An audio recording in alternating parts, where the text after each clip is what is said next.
Hi, I'm Mike Lappel for BizNews.com. News breaking this morning from our partner, the Financial Times in London, that the UK government is banning Bain from tendering for any work with the UK government for a period of 3 years due to, quote, grave professional misconduct in South Africa.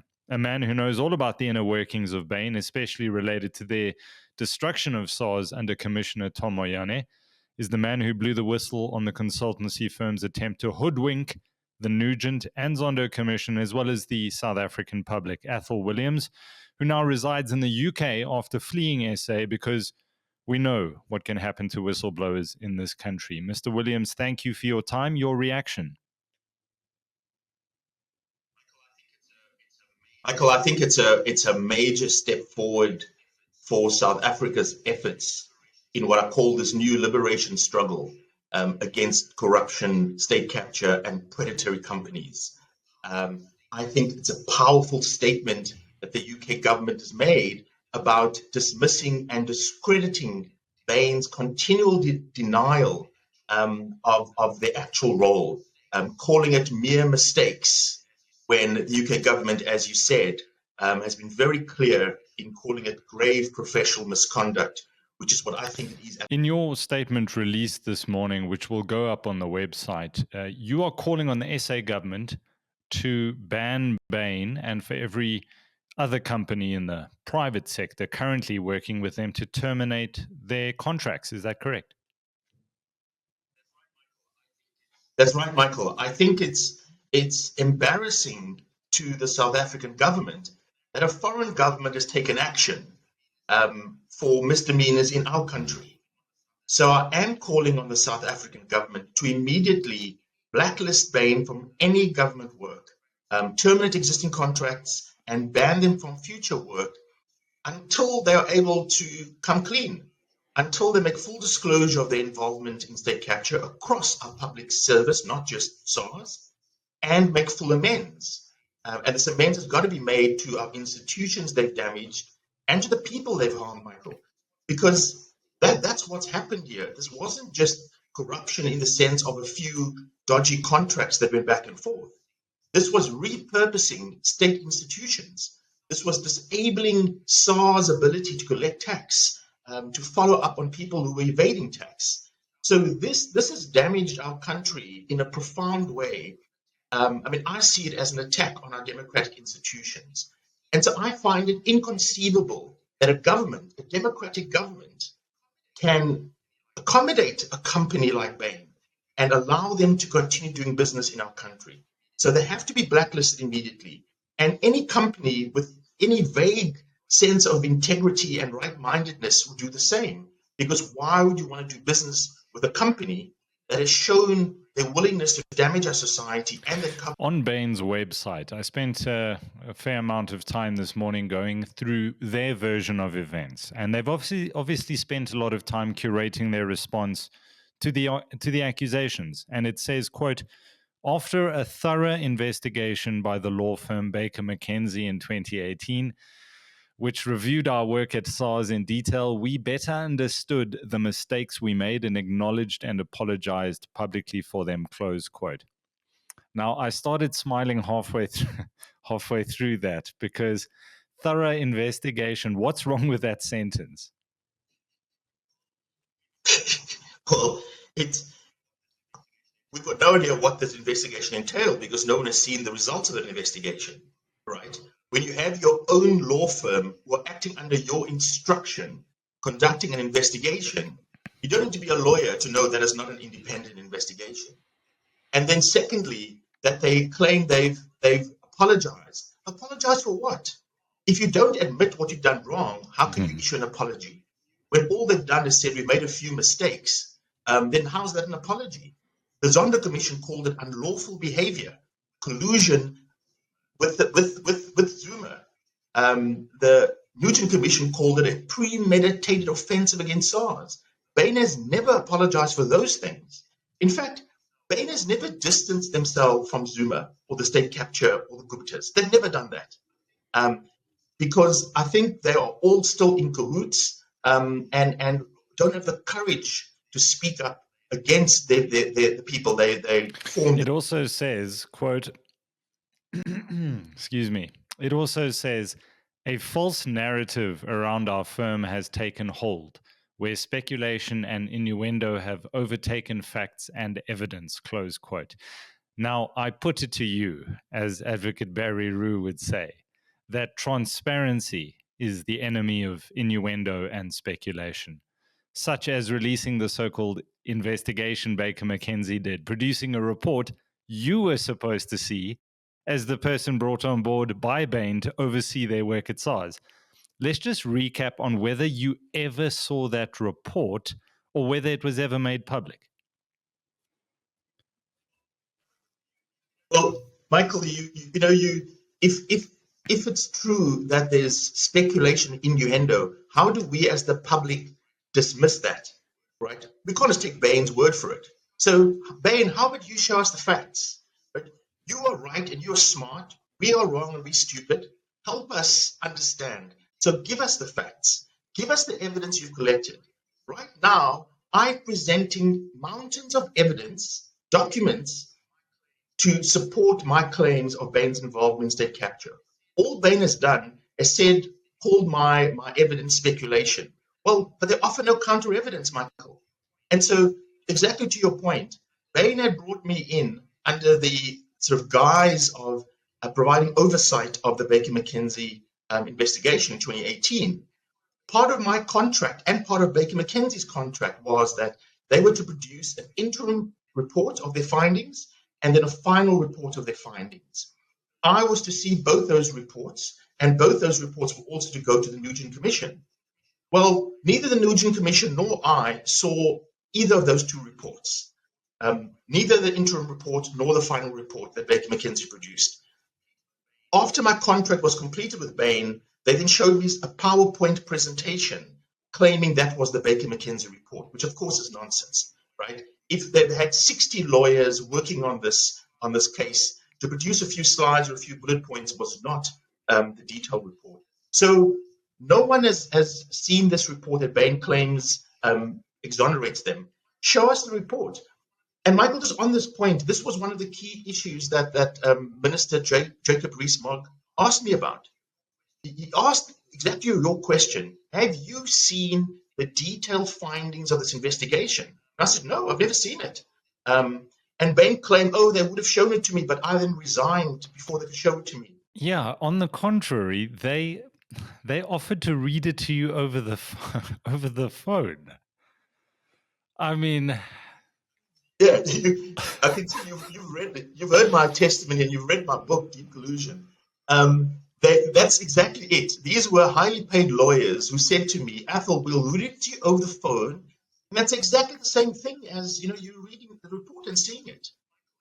This is the point, Michael, and I think this is why it's so powerful that the UK government has picked up on this point of this grave professional misconduct, because they're making no statement about legality or not, right? Yeah. Again, that's for the courts to decide. But you can identify gross and grave professional misconduct. Bain have made statements which are clearly false. They haven't made this information available. They haven't apologized for the actual wrongs they've done. They've told us they've cleaned up shop. Well, they haven't cleaned up shop. Not a single person at Bain was fired because of their involvement at SARS and other state institutions. All they've done is shuffle people around the global network. And this is exactly what Jacob Rees-Mogg asked me about. He asked me how Bain works, and I could show him the names of people and where they were located and who was involved in South Africa. So let's look at their version. They say, as a firm, we are always accountable, and we recognize that we must accept responsibility for allowing Bain's name and Bain's work to be used to support state capture. Bain does not, however, accept that its representatives knowingly participated in state capture or an effort to damage SARS. Close quote. Now, I suppose therein lies the problem. You say you can't apologize if you won't admit to what you've done wrong. And they say there, we weren't wittingly involved in state capture. One rotten apple, Vittorio Massone, who's living life in Italy, I suppose you do not buy the one rotten apple explanation. Absolutely not. And again, this is what the UK government ruling proves. It proves that what was happening in South Africa involved a number of people in South Africa, not just Masone, and involved people in London and Boston who endorsed what he was doing and knew what was going on. This is what this UK ruling shows. And this was the UK government's concern, that the very people who were involved in dismantling SARS were now working in their public service. Right? So this was part solidarity with South Africa, but part self-preservation for the UK government to say, we can't have these people working in our institutions who were involved in dismantling this institution in South Africa, and then covering it up and lying about it. Because they keep telling us this, Michael, that it was just this one lone rogue, right? And it's complete nonsense. I've presented emails and documents that show many people knew what was happening and many people were involved. This idea that they were unwittingly involved in SARS is complete nonsense. The facts don't bear that out. In fact, we know that for a full year, Bain worked with Tom Moyane and groomed him to develop the plan to go and repurpose SARS. So we've got that documented, Bain documents, not Athol speculation. We've got evidence of Bain staff who were there working with SARS who said it was a sham. The Bain people saying their ethics were challenged, the junior people. And so this idea that Bain, their work was used to do things they weren't aware of is complete nonsense. Because if this really was the case, they'd have left during that SARS project. But yet they stayed and kept renewing that contract illegally multiple times for over 2.5 years. The UK government has banned a company from doing work for it based on we'll call it alleged crimes because the court hasn't yet found anybody guilty, but the alleged crimes that were committed in South Africa. So let us consider South Africa the scene of the crime. Now, the UK government has made a decision based on what took place in South Africa, yet the scene of the crime and those who are at the helm of it, the South African government, have done nothing. Does that irk you? Is it disheartening? I think it's an embarrassment to our government that we've done nothing when we've had these facts for 4 years now. The Zondo Commission happened 4 years ago. I presented evidence to the Zondo Commission 2 years ago. The Zondo report's been out for 6 months. It's an absolute embarrassment to our government internationally that a foreign government has acted on something that happened on its patch at the scene of the crime. So we as citizens have to ask that question, Michael, why is it that the South African government is doing nothing? And this is linked to this idea of us needing to know the full disclosure from Bain.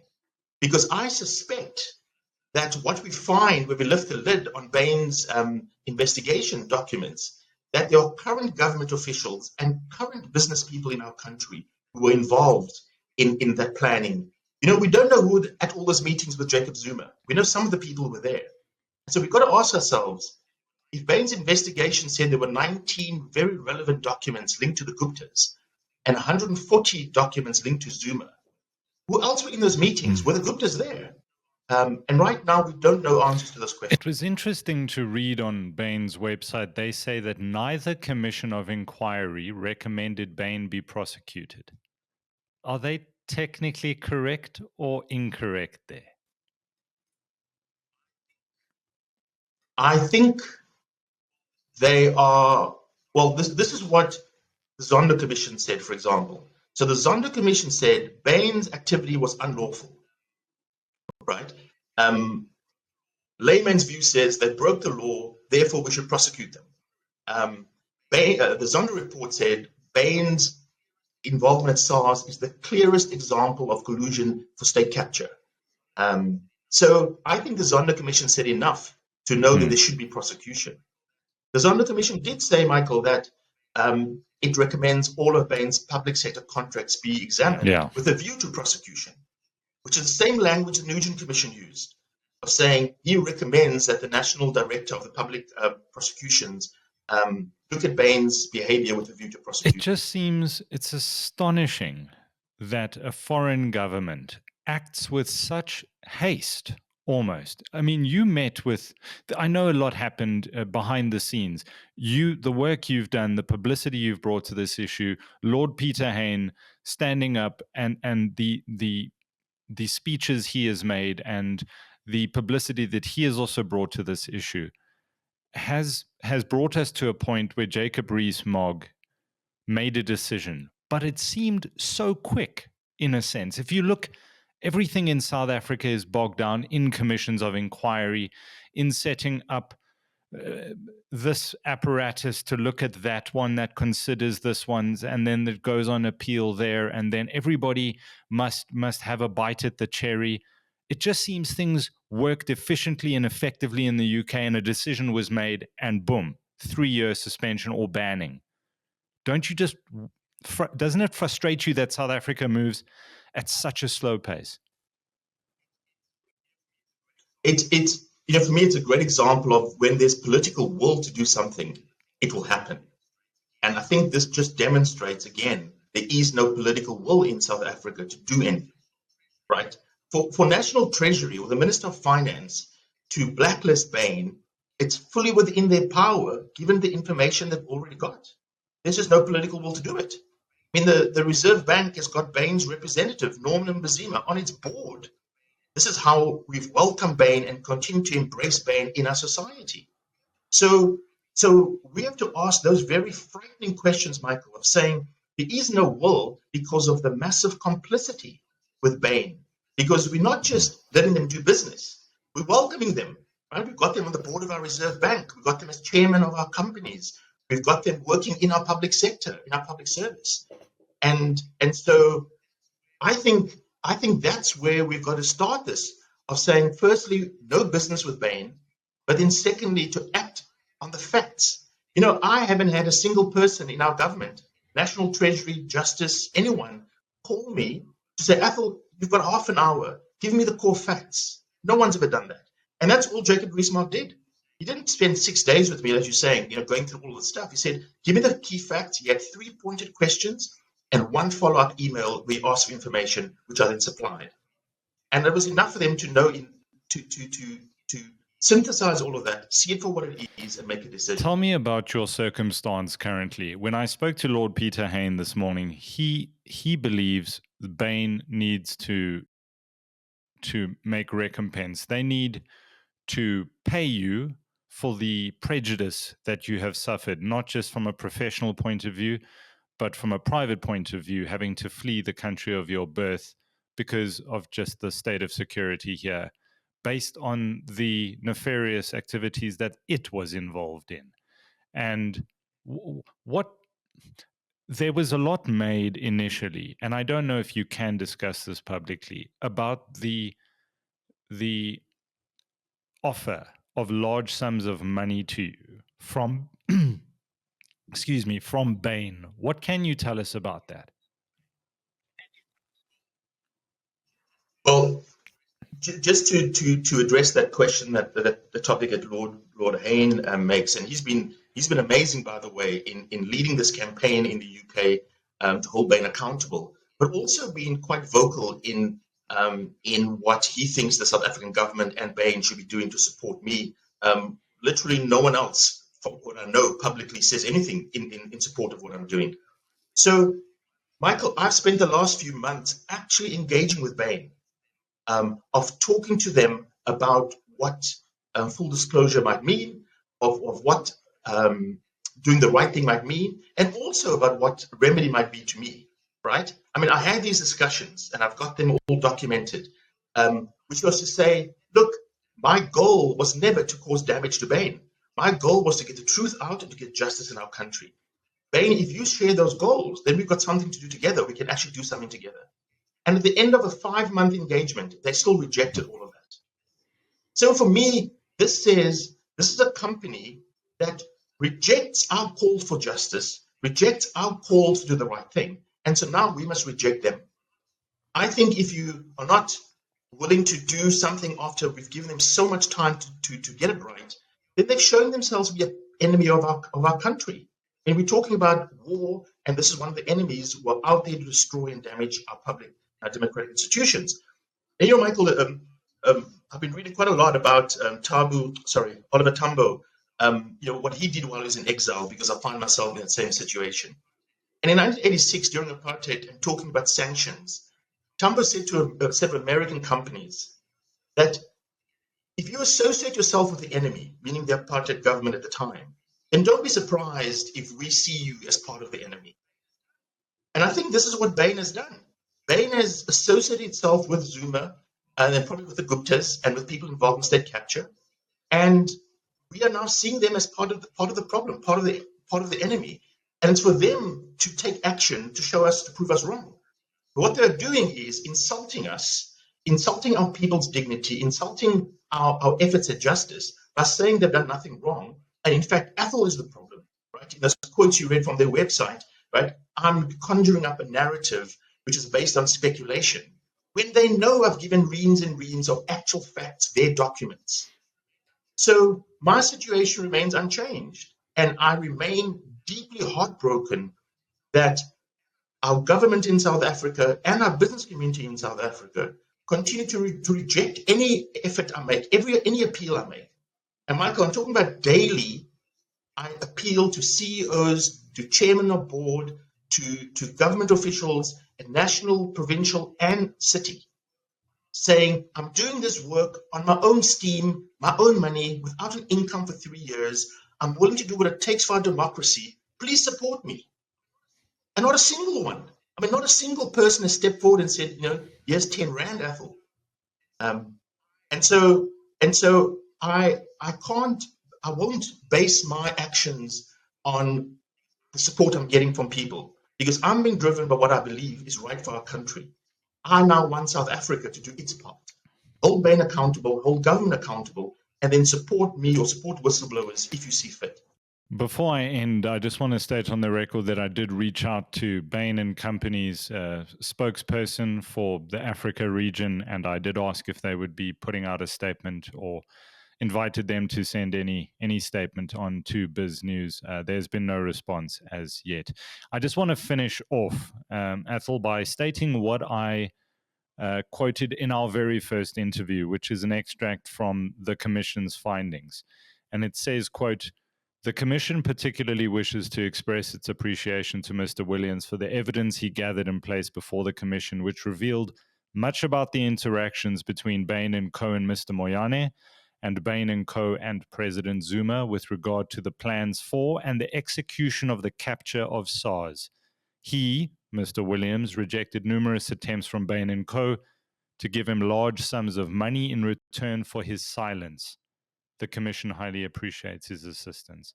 Mr. Williams, thank you for the work you did and do, and thank you for your time today.